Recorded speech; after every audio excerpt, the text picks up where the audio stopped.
एक टाइप का मॉलिक्यूल होता है माइक्रो मॉलिक्यूल और दूसरा होता है मैक्रो मॉलिक्यूल। मैक्रो मॉलिक्यूल का मतलब क्या होता है? लार्ज मॉलिक्यूल, जिसको हम बोलते हैं, जिसका मॉलिक्यूलर वेट क्या हो बहुत ज्यादा, उसको हम बोलते हैं मैक्रो मॉलिक्यूल। तो ये क्या बेटा? एक टाइप का पॉलीमर है। पॉलीमर किसका है? ये एमिनो एसिड्स का है। और आपको पता होगा बेटा, एमिनो एसिड्स के अंदर दो ग्रुप होते हैं, एक कार्बोक्सिलिक एसिड ग्रुप होता है और दूसरा कौन सा ग्रुप होता है? एक एमाइनो ग्रुप होता है। प्राइमरी एमाइनो ग्रुप इसमें जुड़ा होता है। ठीक है। और प्रोटीन का क्या रोल है बेटा हमारे हमारे लाइफ में? जितनी भी हमारी बॉडी के अंदर मेंटेनेंस होती है और ग्रोथ होती है, वो प्रोटीन की वजह से होती है। तो ये हमने पहले ही पढ़ लिया है। Biochemistry have distinguish the several level of structural organisation of protein. तो ये जो प्रोटीन है ना बेटा, इसको चार कैटेगरी के अंदर डिवाइड किया। इसकी स्ट्रक्चर को चार कैटेगरी में डिवाइड किया। सबसे पहला पहला है primary structure, then secondary structure, then tertiary and quaternary structure.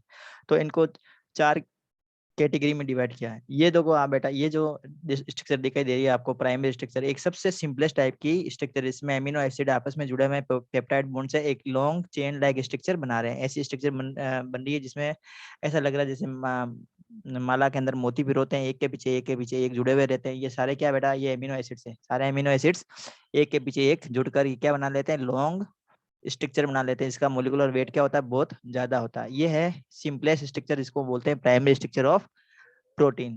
Primary structures आपस में कंबाइन होकर क्या बनाती है बच्चों? सेकेंडरी स्ट्रक्चर बनाती है। प्राइमरी स्ट्रक्चर से क्या बनती है बेटा? सेकेंडरी स्ट्रक्चर बनती है। ठीक है। और ये देखो, ये प्राइमरी स्ट्रक्चर आपको यहाँ पे दिखाई दे रही होगी। ये देखो सेकेंडरी स्ट्रक्चर क्या होती है? जो प्राइमरी स्ट्रक्चर है ना, वो थोड़ी सी क्या हो जाती है? कोइल्ड हो जाती है। जैसे ये स्प्रिंग होती है ना, उस टाइप से ये क्या हो जाती है? थोड़ी सी कोइल हो जाती है। और कोइल होकर क्या बना देती है? ये सेकेंडरी स्ट्रक्चर बना देती है, सेकेंडरी स्ट्रक्चर। ठीक है। अब ये जो सेकेंडरी स्ट्रक्चर है, ये आपस में जब गुज जाती है ना बहुत सारा, जैसे हमें पता होगा, जैसे पतंग उड़ाते हैं, तो जब खूब सारा धागा आपस में उलझ जाता है तो किस टाइप से दिखाई देता है? वो है ना, एक जाल जैसे दिखता है हमें। तो वो टर्सरी और क्वाटरनरी स्ट्रक्चर उस टाइप की होती है। मतलब खूब सारे जो पेप्टाइड चेन्स होती है, जो खूब सारे पेप्टाइड चेन्स है, या जो प्राइमरी स्ट्रक्चर होती है प्रोटीन की, वो आपस में क्या हो जाती है? कंबाइन हो जाती है, एक और एक कॉम्प्लेक्स स्ट्रक्चर बना लेती है, जिसको हम बोलते हैं टर्सरी स्ट्रक्चर और quaternary structure of the protein. ठीक है। तो अब प्राइमरी स्ट्रक्चर क्या होती है, इसको हम डिस्कस कर लेते हैं। तो primary structure of protein refer the sequence of amino acids present in the polypeptide chain. तो ये क्या है बेटा? प्राइमरी स्ट्रक्चर होती है प्रोटीन की, और इसमें क्या होता है? सीक्वेंस होते हैं, एमिनो एसिड्स की सीक्वेंस होती है एक पॉलीपेप्टाइड चेन के अंदर, जिसे हमने डिस्कस कर लिया। Amino acids are covalently linked by the peptide bond. तो इसमें कोवैलेंट बॉन्ड होता है बेटा, आप ध्यान देंगे, इसमें कोवैलेंट बॉन्ड होगा। एमिनो एसिड्स आपस में जुड़े रहेंगे, किससे? पेप्टाइड बॉन्ड से जुड़े हुए रहते हैं। ये जो वर्ड है ना, ये इंपॉर्टेंट है, आपको पूछ सकते हैं। ये क्वेश्चन आ सकता है बेटा आपके कॉम्पिटिटिव एग्जाम में, कि जो प्रोटीन के अंदर किस टाइप के बॉन्ड्स मिलते हैं? तो पेप्टाइड बॉन्ड मिलते हैं। Each component of amino acids in polypeptide is called residue और moiety. The convention by convention, the 1 degree structure of the protein start from the amino acid terminal, amino terminal N and end in the carboxyl terminal C. तो ये N से start होती है और C में and होती है। तो इतना ज्यादा डिटेल में नहीं है। हमारा प्राइमरी स्ट्रक्चर के जो इंपॉर्टेंट पॉइंट है ना, वो हम देख लेते हैं।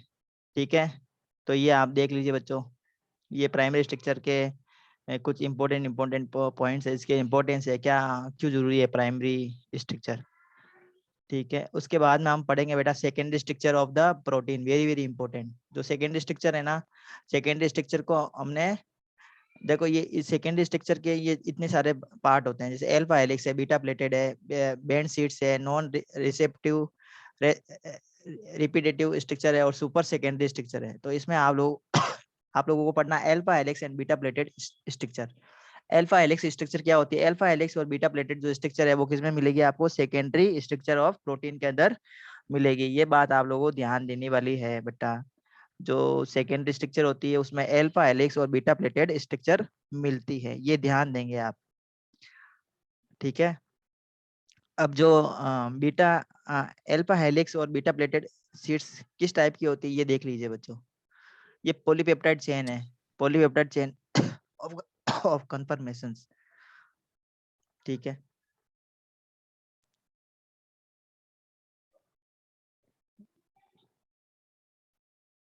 हाँ, अब हम पढ़ेंगे बेटा अल्फा हेलिक्स स्ट्रक्चर किस टाइप की होती है। तो देखो, ये हेलिक्स टाइप से होती है, मतलब एक जो घूमती हुई सीढ़ी होती है ना, उस टाइप की स्ट्रक्चर होती है।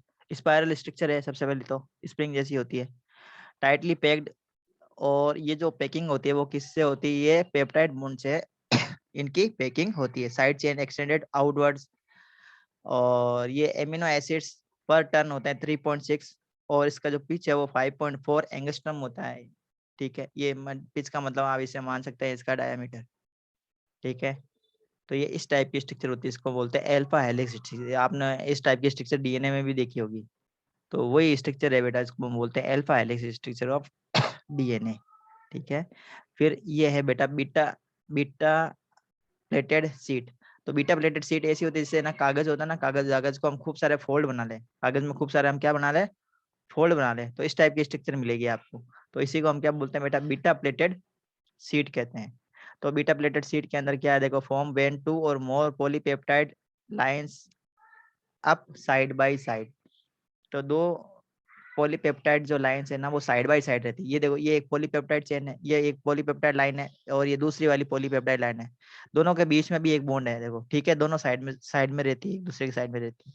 और इंडिविजुअल पॉलीपेप्टाइड जो है वो बीटा स्टैंड होते हैं। Each beta stand is fully extended.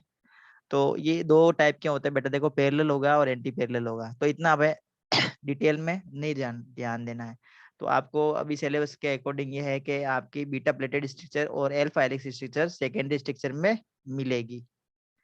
फिर ये देखो सेकेंडरी स्ट्रक्चर ये इस टाइप की होगी, अल्फा हेलिक्स और बीटा प्लेटेड तो इसके पार्ट है, और ये इस टाइप से स्ट्रक्चर होती है। मतलब जब खूब सारे एमिनो एसिड्स की प्राइमरी जो चेन है वो और ज्यादा कॉम्प्लेक्स हो जाती है, तो वो सेकेंडरी स्ट्रक्चर बनाती है। इस टाइप की स्ट्रक्चर कौन सी होगी बेटा? Secondary structure of protein. अब इसके कुछ एग्जांपल्स है बेटा, ये कोलिजन ट्रिपल हेलिक्स है, और ये सिल्क फाइब्रोन बीटा सीड्स है। ये जो सिल्क होता है ना, सिल्क, उसके अंदर क्या होता है? बीटा प्लेटेड सीड्स होती है। और ये जो कोलिजन प्रोटीन होता है वो हेलिक्स फॉर्म में होता है। इसकी स्ट्रक्चर कैसी होती है? सेकेंडरी प्रोटीन होते हैं वो। ठीक है, अब ये बीटा बैंड्स क्या होते हैं? ये बीच के अंदर जो बैंड्स होते हैं इसको हम बोलते हैं बीटा बैंड्स। हाइड्रोजन बॉन्डिंग होती है इसके अंदर। ठीक है,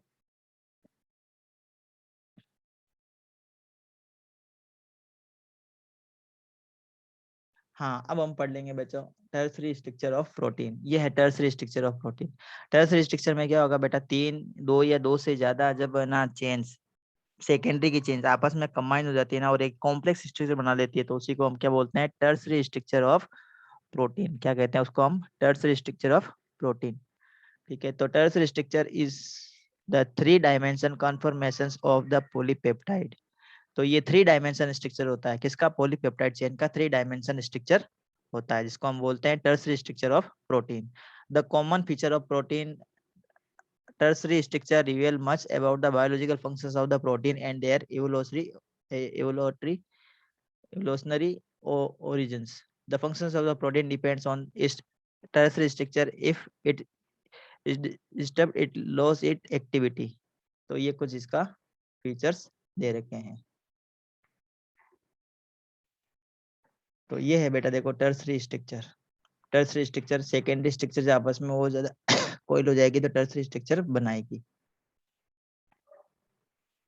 तो ये इसका सिर्फ आपको पता होना चाहिए कि जो प्रोटीन की जो स्ट्रक्चर है ना वो प्राइमरी स्ट्रक्चर, सेकेंडरी स्ट्रक्चर में alpha helix beta pleated structure होती है। प्राइमरी स्ट्रक्चर के अंदर सिर्फ जो एमिनो एसिड्स होते हैं वो आपस में जुड़े रहते हैं एक लीनियर फॉर्म में, और हाइड्रोजन बॉन्डिंग होता है उसके अंदर। ये आप लोगों को ध्यान देना है। फिर हम देख लेते हैं बेटा क्वाटरनरी स्ट्रक्चर। क्वाटरनरी स्ट्रक्चर का मतलब है खूब सारी जो पॉलीपेप्टाइड चेन्स है ना, सेकेंडरी टर्सरी जब आपस में कंबाइन हो जाएगी तो बनेगी क्वाटरनरी स्ट्रक्चर। ठीक है, तो ये सबसे कॉम्प्लेक्स स्ट्रक्चर होती है। ये क्या बेटा? सबसे कॉम्प्लेक्स स्ट्रक्चर है, प्रोटीन की सबसे कॉम्प्लेक्स स्ट्रक्चर ये मानी जाती है। ठीक है, तो इसमें है अरेंजमेंट ऑफ पॉलीपेप्टाइड सब unit is called quaternary structure. तो ये प्रोटीन की सबसे ज्यादा कॉम्प्लेक्स स्ट्रक्चर होती है। तो आई होप आप लोगों को प्रोटीन की स्ट्रक्चर समझ में आई होगी। अब इसका कंक्लूजन भी ये लिखा है, क्या इसका रोल है हमारा प्रोटीन का, ये हमने पूरा पढ़ लिया है वैसे। ठीक है, तो समझ में आया होगा बच्चों आपको।